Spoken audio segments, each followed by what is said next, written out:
السلام عليكم يا رجاله، عاملين ايه؟ النهارده فيديو جديد من قناه الخفيش. هنتكلم عن فيلم فينوم لاست دانس، هنراجعه ونقيمه ونحلله بالتفصيل. الجزء الثالث من سلسله فينوم اللي بطلها الممثل توم هاردي، سلسله معظمنا حبها عشان شخصيه ايدي بروك وفينوم. الفيلم نزل في السينما يوم 24 اكتوبر، فاحنا جايين نقول راينا فيه.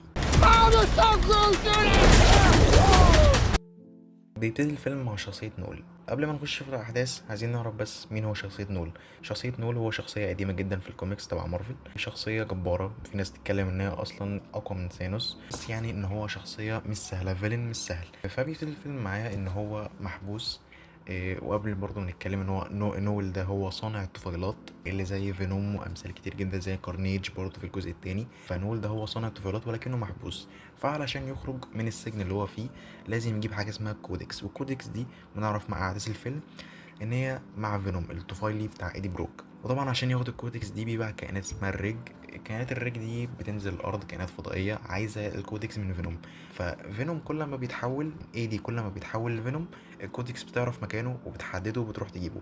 فبيبتدي الفيلم مع شخصيه نول. بنتكلم دلوقتي ان هو اصلا في الفيلم فينوم ما ظهرش كتير، يعني ظهر تقريبا مشهدين ثلاثه، وفي مشهد ظهر بوشه في اخر الفيلم.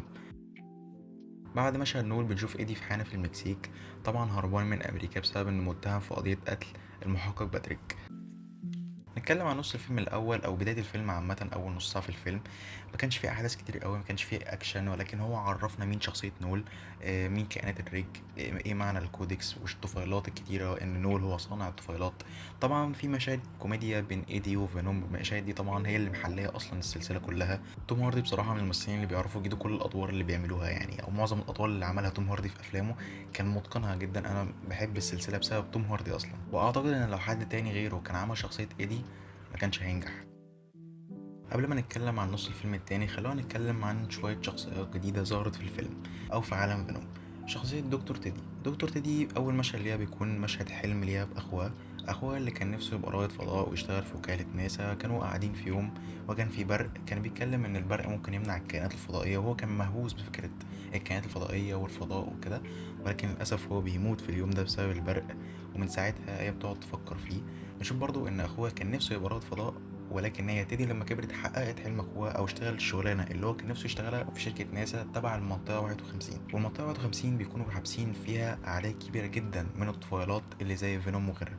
طبعا المسؤول عن تجميعهم هو ضابط في القوات الخاصة اسمه ريكس. ريكس ده برضه شخصية جديدة ظهرت في الفيلم، ومعاهم في المعمل دكتورة مساعدة اسمها سيدي. سيدي ليها تأثير كبير جدا في الفيلم.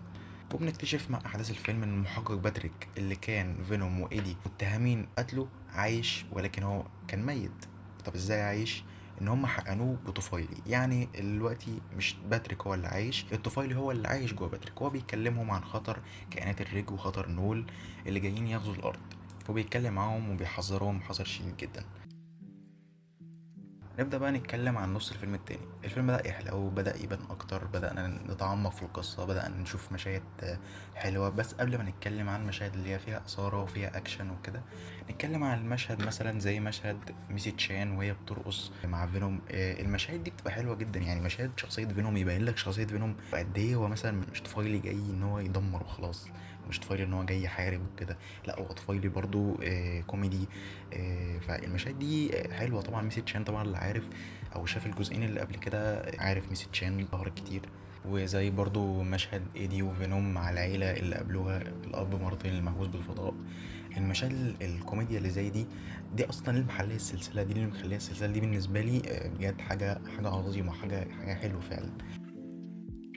ونتكلم بقى عن اخر نص ساعه في الفيلم، او بالمعنى الاصح بعد ما ايدي راح المنطقه 51 وحصلت فوضى هناك. فنبدا نتكلم بقى بالتفصيل.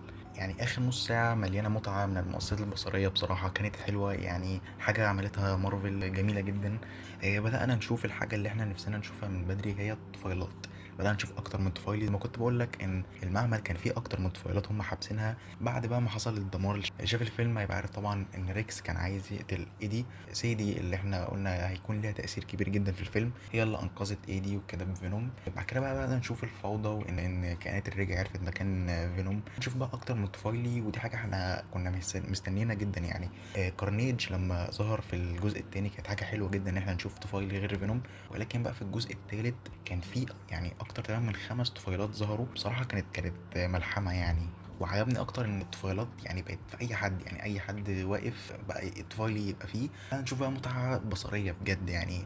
نص ساعة جميلة جدا من مارفل.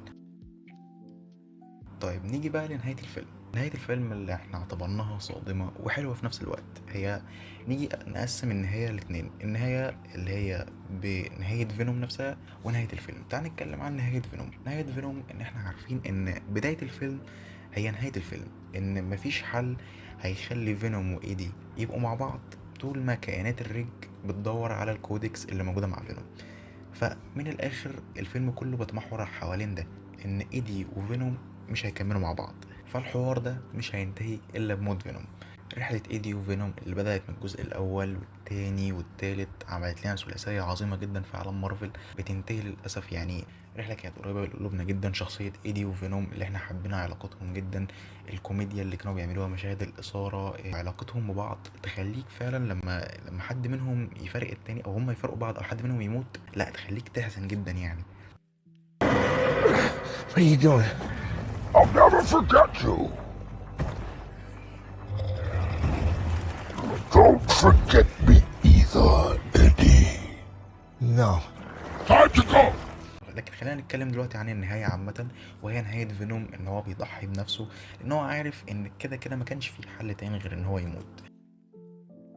يعني المشهد المؤثر فعلا في النهاية هو اخر حوار بين ايدي وفينوم. ولما ايدي صحي من الغيبوبة اللي هو كان فيها بيكلم فينوم ولكن هو مش بيلاقيه. فالمشاهد اللي زي دي مشهد زي ده خلاني فعلا متأثر جدا، واي حد اتفرج على الفيلم هيبقى متأثر فعلا نهاية الرحلة بتاعت ايدي وفينوم. وهنا تكون نهاية الفيديو، اتكلمنا عن فيلم فينوم لاست دانس. اتمنى يكون الفيديو عجبكم. لو عجبكم الفيديو ما تنسوش تعملوا لايك وسبسكرايب وتفعلوا زر الجرس. والسلام عليكم.